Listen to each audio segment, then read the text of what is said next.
Hey everyone, welcome back to Small Group. I'm Nathan, and before we dive into today's Jesus story, we want to take a moment to focus on how we can be better friends to one another, or as the Bible puts it, how we can be brothers and sisters in Christ. Now, if you're new here, one of the biggest things we do in this group is not just looking up to talk about Jesus, but also looking in at how we love and serve each other before looking out to share what we found in Jesus with the world. That's the rhythm we'll follow today. In towards one another, up towards God, and out to the world around us. So first, let's take some time to share about our life together. We'll start with a simple question that everyone can answer. Let's keep our responses brief so everyone has a chance to share. The question is about to pop up on the screen. Pause the video, let everyone share quickly, then we'll jump into the next part.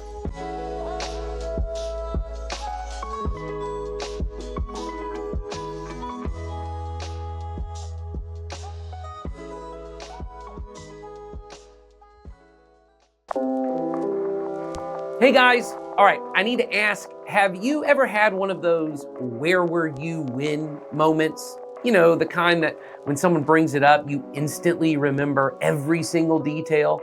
Like, where were you? What were you doing? What snack you were holding in your hand at that exact moment? Now, for some of you, maybe it's where were you when Kobe dropped 60 in his final game? Or where were you when Mr. Beast gave away another 500 Teslas? But for me, it's where were you when Kanye interrupted Taylor Swift at the VMAs? Life was never the same after that, guys. Never. Look, the man changed music, but he also changed award shows and a lot of other stuff forever. But on a more serious note, people older than us also have moments like this too. I mean, they remember exactly where they were when something huge happened, like 9/11. I mean, if you ask your parents or your teachers or this guy right here, they'll probably be able to tell you everything about that day because it changed everything. And that's kind of what I want to talk about today. There was this moment for Jesus' disciples that they would never forget, a where were you when moment that changed their lives forever. It was the night of the Last Supper. Now let's set the scene. Jesus and his disciples were in Jerusalem celebrating Passover. Now for them, this was like their 4th of July, but way more serious. It was a holiday remembering how God saved their ancestors from slavery in Egypt.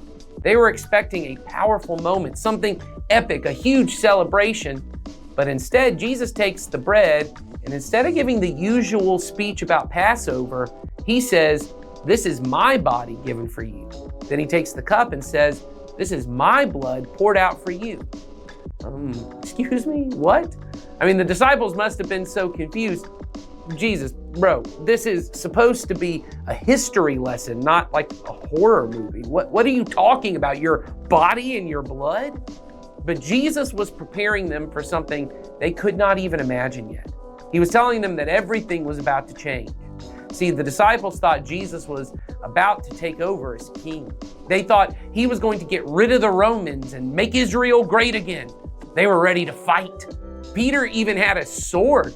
Now, imagine Peter holding his sword and wearing his flip-flops, ready to throw down for Jesus. But Jesus wasn't about fighting. He wasn't about overthrowing the government or leading a revolution the way they thought he would be. He was about something totally different. He was about laying down his life for others. That's where things got tough for the disciples. Because when Jesus got arrested, instead of fighting, they all ran. Peter, the guy who was ready to go full ninja mode earlier, even denied knowing Jesus 3 times.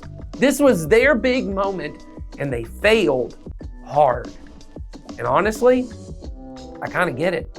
Jesus wasn't doing what they expected. They thought following Jesus meant winning, being strong, taking charge. But instead, Jesus showed them something radical. That following him means serving, loving, and even suffering for others. It's not about being the most powerful, the smartest, or the most respected. It's about humility and sacrifice. That's hard because let's be real, none of us like losing. If you've ever played Mario Kart, you know the absolute rage that comes from getting hit with a blue shell right before the finish line. Like, seriously. But Jesus wasn't afraid to lose because in losing, he actually won. By giving up his life, he defeated sin and death. And he calls us to follow him in that, to stop chasing after being the most important, the most powerful, or the most popular, and instead to live for something bigger, to love people even when it's hard, to serve even when no one notices, to forgive even when people don't deserve it. This isn't easy, and it definitely doesn't come naturally to us. So let's stop right here for a minute and discuss this idea in our groups.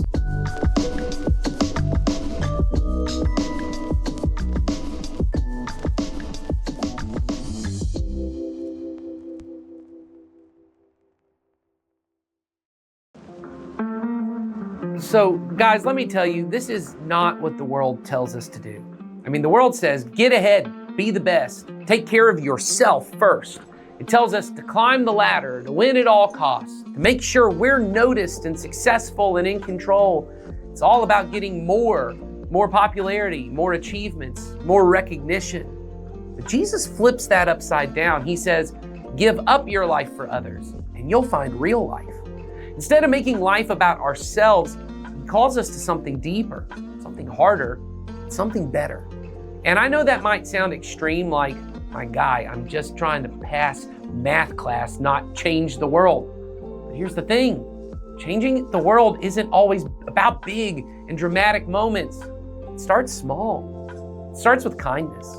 It starts with forgiving that friend who was kind of a jerk. It starts with choosing to put others first, even when you don't feel like it. It starts with choosing Jesus, even when that's hard. Let's be honest, it isn't always gonna be easy. Serving others, putting other people first, forgiving when we don't feel like it, that's tough. Everything in us wants to do the opposite. We want to prove ourselves. We want to get revenge. We want to make sure we're taken care of before we worry about anyone else. That's not the way of Jesus. He showed us that true greatness isn't about being the most powerful, it's about serving the most. He proved that real strength isn't about winning, it's about being willing to lose for the sake of others.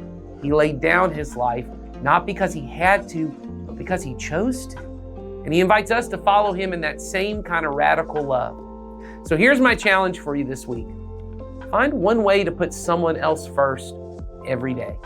Maybe it's letting your sibling go first in a game, even when they don't deserve it. Maybe it's choosing not to argue back when you really, really want to. Maybe it's looking for someone at school who always sits alone and making sure they feel noticed and included.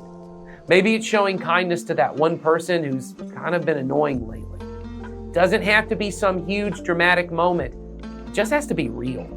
Because when we practice putting others first, it starts to change us and it makes us more like Jesus. And here's the cool part. When we live this way, we don't just change ourselves. We change the world around us. I mean, imagine if every person just in this room chose to live with radical love, humility, and service this week. Imagine the impact we could make. So maybe today isn't your big, where were you win moment. But maybe, just maybe, it could be the start of something. Maybe it's the moment you decide to follow Jesus in a new way. Not just believing in him, but actually living like him. And trust me, following him is worth it. It's not always easy, it's not always fun, but it is good. And in the end, it's the only thing that really matters. So let's talk in our groups about how we can practice giving up our way for the sake of someone else. And I'll see you guys next time.